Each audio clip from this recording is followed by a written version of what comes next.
Hi guys, papunta nga pala tayo nito sa chapel kasi may mass kasi first Saturday of the month.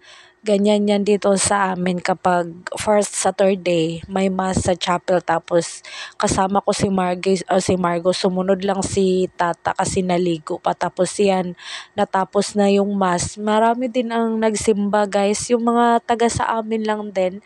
Yan yung lugar nung malapit sa chapel, yun yung Hell Park, yung mga German yung nakatira.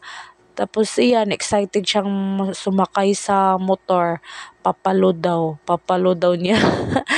Ayan, pauwi na tayo guys kasi magsasaing pa tayo. Alam mo na kapag ano na, magluluto na, ayan. Tapos hindi na kami nagluto ng ulam guys.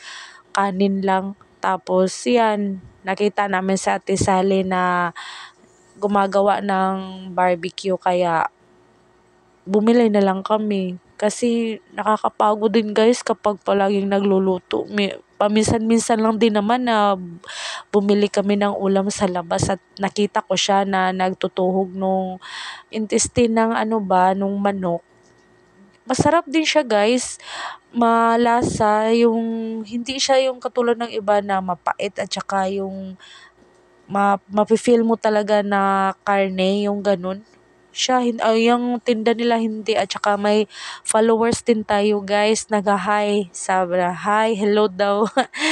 Maganda yun sila din yan guys kasi nagko-comment, nagre-react din.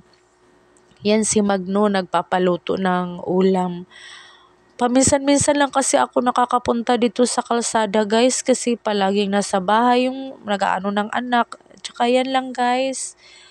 God bless. Ingat kayo palagi. Bye!